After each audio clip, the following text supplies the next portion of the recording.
Hi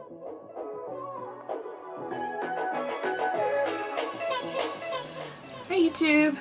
I just felt like making a video because I haven't made one in a while. Excuse my hair, it is not cooperating today, unfortunately. I don't actually have that many updates about anything, which is kind of sad because I've been stuck in bed not doing anything because of my foot, which I need another month's worth of recuperation and probably physio so my muscles don't atrophy, which is sad, but whatever. Anyway, first thing is Atlas with Tiny on this screen. His wig from Fratzilla is made out of a different fibre than the regular one, so it's not soy fibre, but it's apparently better quality fibre. But having said that, I have no idea how to style it. It's so floofy and soft. So he doesn't normally have like a little headband on, but for the moment I'm using it to hold it down until I can figure out how to style it.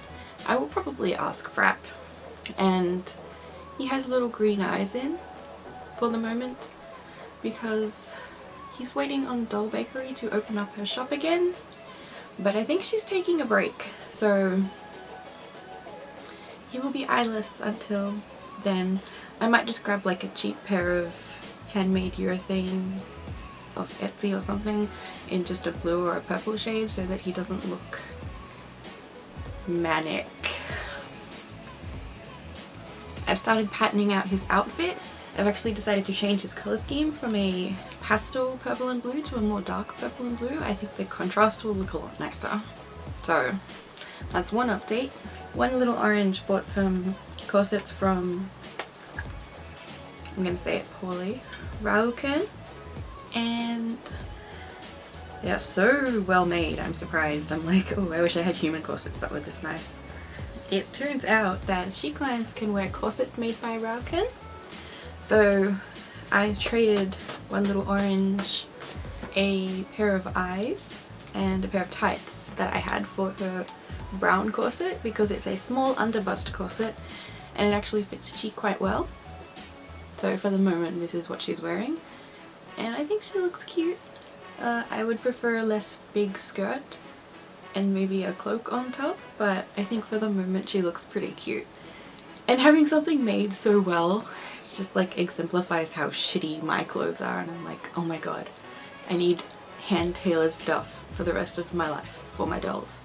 That's not gonna happen because they're all poorly sized, but it's still so pretty, and I'm so excited because that means I can use Rauken's tutorial on how to make minifee corsets to try and make some for myself, which will be exciting. So that's what's update with Chi. I've been getting stuff together to try and work on Morwen because like she's probably the biggest project I have, and I'm actually quite excited to start working on her, but I can't decide for a few factors, some of which include how busy I want her face makeup to be and whether I'm going to blush her tail with pastels or paints or whether I'm going to try dyeing them. The problem with dyeing them is that they're quite light colours, so it might be difficult to get the colours on her and normal skin resin instead of white.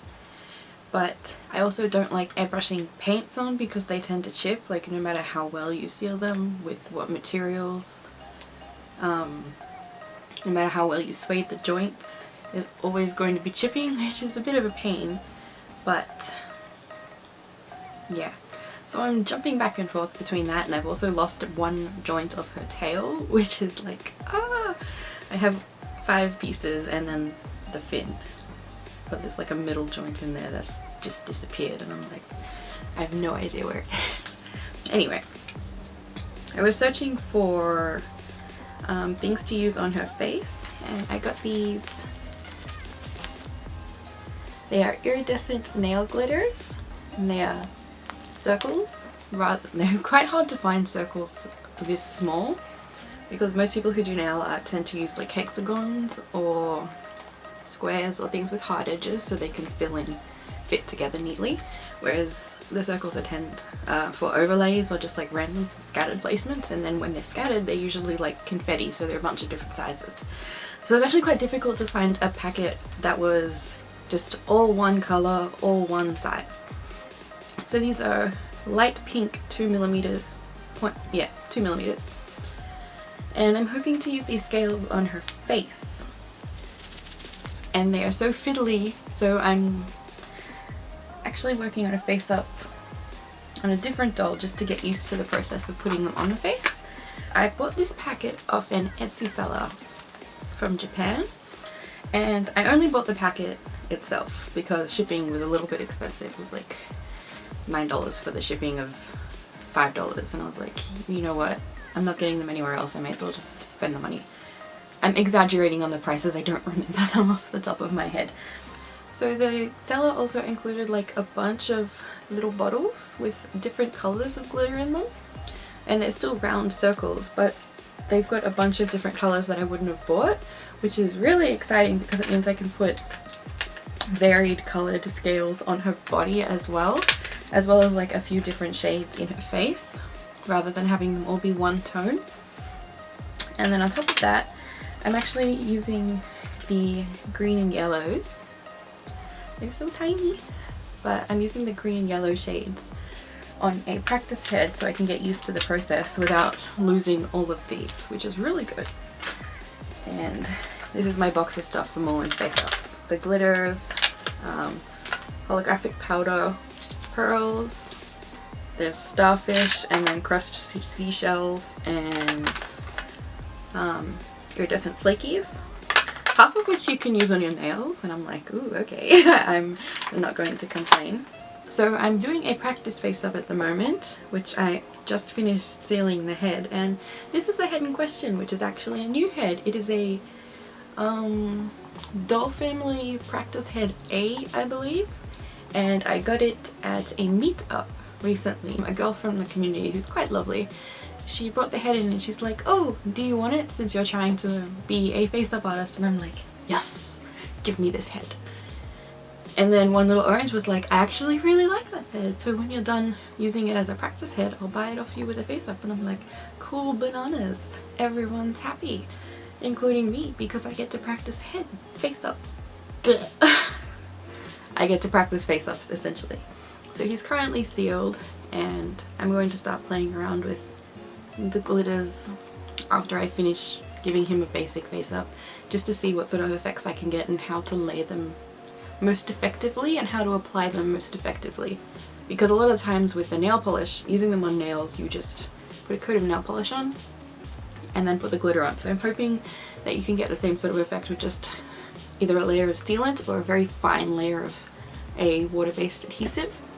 And then I'm going to see how well I can get a sort of dithering effect with the colors, but we'll see how that goes. So for now it's just for fun.